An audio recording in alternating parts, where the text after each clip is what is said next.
প্রাথমিক বৃত্তির জন্য খুব খুব খুব গুরুত্বপূর্ণ একটা টপিক নিয়ে চলে এসেছি। আমি তোমাদের অর্ক স্যার, সাথে আছি বাংলার প্রতিটা পাঠের একদম সিরিজ ওয়াইজ ভিডিওগুলো নিয়ে। তোমরা আমাদের ক্লাসগুলো এনি টাইম প্লে লিস্টের লিঙ্ক থেকে পেয়ে যাবে। কেন বললাম খুব খুব খুব গুরুত্বপূর্ণ? কারণ এই জিনিস তুমি আজকে শিখবে, আজীবন লাগবে, ঠিক আছে? একদম এইচএসসি পর্যন্ত তোমার জানতে হবে যে আবেদনপত্র বা চিঠি কীভাবে লিখে। তোমাদের বইয়ের এই যে আমরা আগের দিন পড়েছি কি তিনজন মাঝির যে কবিতাটা সত্যেন্দ্রনাথ দত্তের, এরপরে আমরা দেখব পত্র লিখি, আবেদনপত্র এবং চিঠি লেখার নিয়ম। তোমাদের বইয়ে খুব সুন্দরভাবে গুছিয়ে দেওয়া আছে। আশা করি আপনারা খুব ভালো মতো ক্লাসটা দেখবেন এবং এই ক্লাসটার পরে আমি ইনশাল্লাহ যাচাই করব যে তোমরা আসলেই শিখতে পেরেছো কিনা। চলো শুরু করা যাক। পার্ট 4, পত্র লিখি। প্রথমেই দেখতে পাচ্ছ আমাদের জন্য দেওয়া আছে একটি আবেদনপত্রের নমুনা। আবেদনপত্র কখন লিখি, এই প্রশ্নটা প্রথমে আসবে।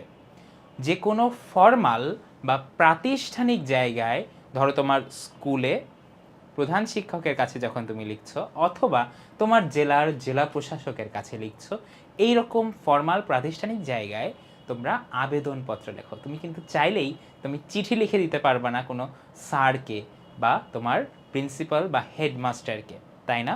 এখন ফর্মাল জায়গায় আবেদনপত্র লিখতে গেলে প্রথম কাজ যেটা হয়, প্রথম কাজ হবে তোমার তারিখ লেখা। এই তারিখটা মাস্ট। তারিখ লেখার পর তুমি যে কাজটা করো, তুমি কাকে লিখছো, ঠিক আছে? তুমি দুইটা কাজ করতে পারো, এখানে একটা কাজ করা যায়, অথবা না করলেও সমস্যা নেই, বইয়ে যেহেতু দেওয়া আছে তোমাদের লেখা আছে। দেখো, প্রধান শিক্ষক, ফুলপুর সরকারি প্রাথমিক বিদ্যালয়, বাগেরহাট। এখন এখানে আমরা যখন ছোট ছিলাম একটা ব্যাপার লিখতাম যে বরাবর, ঠিক আছে? এটা আমি কিন্তু ক্লিয়ারলি বলে দিচ্ছি, তুমি চাইলে লিখতে পারো অথবা নাও লিখতে পারো, তোমার বইয়ে দেওয়া আছে। না লিখলেও কোনো সমস্যা নাই, আবার লিখলেও কোনো সমস্যা নাই। ওকে, বরাবর প্রধান শিক্ষক, ফুলপুর সরকারি প্রাথমিক বিদ্যালয়, বাগেরহাট। এরপরে 3 নাম্বার যে বিষয়টা, এটা হলো 2 নাম্বার বিষয়, ঠিক আছে? 1 নাম্বার বিষয় হলো তারিখ, 2 নাম্বার বিষয় হলো কাকে লিখছো, তারপরে 3 নাম্বার বিষয়টা হলো বিষয়, ঠিক আছে? তুমি কি জন্য আবেদনপত্রটা লিখতেছো। তুমি যদি ছুটির জন্য লেখো তাহলে ছুটির জন্য আবেদন, তুমি যদি স্কুলে একটা পাঠাগার নির্মাণের জন্য লেখো, তুমি তাহলে লিখবে যে অত্র স্কুলে পাঠাগার নির্মাণের জন্য আবেদন। এরকমভাবে তুমি আবেদনের বিষয়টা লিখবে। তারপরে 4 নাম্বার হলো সম্বোধন, ঠিক আছে? সম্বোধন অর্থাৎ তুমি যাকে লিখছো তাকে সম্বোধন করা, যেমন জনাব। তারপরে মেইন বডি, আবেদনপত্রের বডিটা মূলত একটাই। দেখো, আমরা অনেক ফর্মাল ভাষায় বা অনেক সাধু ভাষায় আসলে আবেদনপত্রটা লিখে থাকি। যেমন দেখো, সবিনয় নিবেদন। সবিনয় মানে কি জানো? বিনয়ের সাথে, বিনয়ের সাথে নিবেদন বা আবেদন। এই যে আমি আপনার বিদ্যালয়ে 5ম শ্রেণীর একজন শিক্ষার্থী অথবা নিয়মিত শিক্ষার্থী অথবা ছাত্র বা ছাত্রী, গত 4 মার্চ, তারিখের দিকটা খেয়াল করো, তারিখ লিখতে হয় কিন্তু একটা নির্দিষ্ট ফরম্যাট আছে। 4 মার্চ না, কিন্তু 4 মার্চ 2026 শারীরিক অসুস্থতার কারণে আমি বিদ্যালয়ে উপস্থিত হতে পারিনি। এক্স্যাক্ট কারণ লিখলে তারপরে ডিরেক্ট তুমি মেইন কথায় চলে গেল।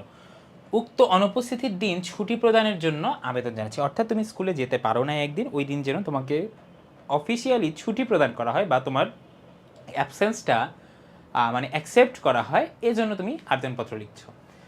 এইটা লিখলে তারপরে লাস্টে এখানে একটা গ্যাপ দিবা, ঠিক আছে? এখানে কিন্তু একসাথে না, তারপর এই লাইনটা একদম এন্ডিং করে দিবা। অতএব মহোদয়ের নিকট সবিনয় আবেদন, এই যে অথবা অতএব একদিনের ছুটি মঞ্জুর করতে আপনার মর্জি হয়, অথবা মর্জির আগে তুমি সদয় লিখতে পারো, ঠিক আছে? সদয় মর্জি হয়। এই যে এভাবে মোটামুটি তুমি আবেদনপত্রের ফরম্যাট, ঠিক আছে? বাট এইটা কিন্তু এভাবেই লিখতে হয় যে আপনার সদয় মর্জি হয়, ঠিক আছে? হোক লিখবা না, কিন্তু ভুলেও হোক লিখবা না। তারপরে দেখো নিবেদক, এই যে তুমি কে, তুমি তো শুরুতে লিখছো যে তুমি কাকে লিখতেছো, এখন তুমি কে? নিবেদক বা বিনীত নিবেদক সাবেরা মরিয়ম, শ্রেণী 5ম, রোল নাম্বার 12, ডিটেলস লিখবে, ঠিক আছে? যাতে তোমাকে চেনা যায়, যে কার ছুটি মঞ্জুর করবে প্রধান শিক্ষক যেন সেটা বুঝতে পারেন।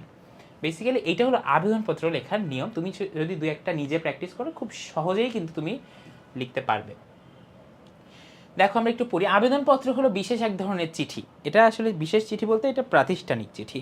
প্রথমত আমরা দেখতে পাচ্ছি কোনো দায়িত্বপ্রাপ্ত ব্যক্তি বা প্রতিষ্ঠানের কাছে আবেদনপত্র লেখা হয়। সাধারণত এ ধরনের পত্রে কোনো অনুরোধ জানানো হয়। এক্স্যাক্টলি এটাই আমরা বললাম, তাই না?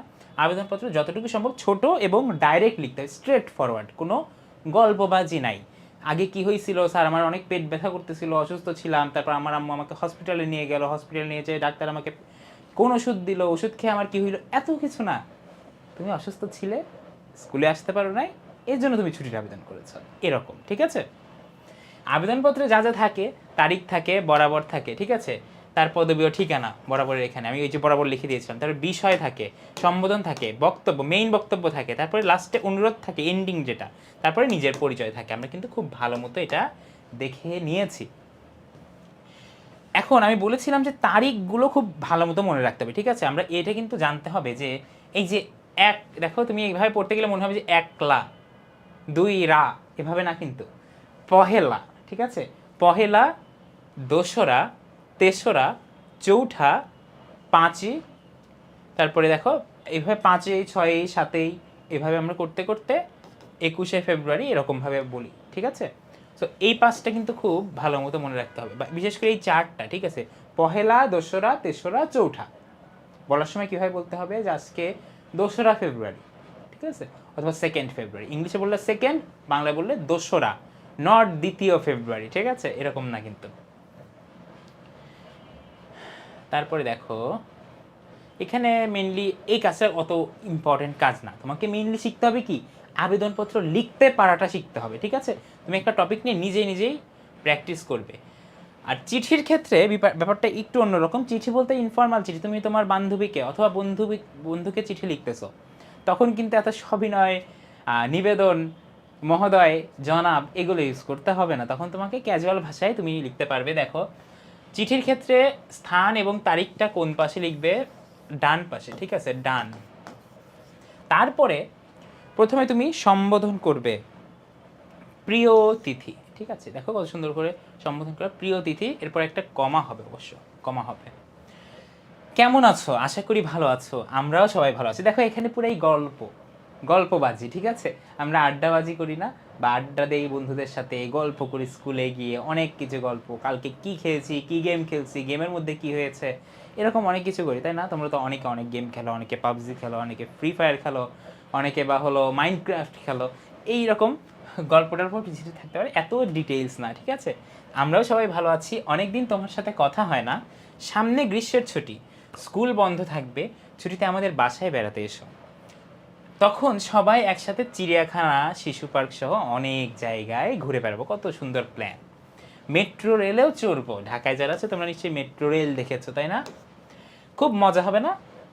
তোমাদের বাসার বড়দের আমার সালাম দিও, আর ছোটদের আদর দিও। এই আবার ডানে দেখো ইতি মিলি, এই ইতি, ইতি মানে একদম এন্ড করার সময় তোমার পরিচয় যখন দিবে তখন তুমি ইতি লিখি, আমরা লিখি না ইতি তোমার বন্ধু রিয়াদ অথবা ইতি তোমার বন্ধু অর্ক, ঠিক আছে? এরকম, এটা হলো চিঠি লেখার নিয়ম। চিঠি লেখাটা আসলে সহজ, ঠিক আছে? দেখো আমরা আত্মীয় স্বজন বন্ধুদের কাছে বিভিন্ন সময় চিঠি লিখি, অনেকটা এরকমই, যদিও এই যুগে চিঠির প্রচলনটা অনেক কমে গিয়েছে। মেইনলি আমাদের আজকের বিষয়টা ছিল চিঠি লেখা বা আবেদনপত্র, এটা কিভাবে লিখতে হয় এটা জানা।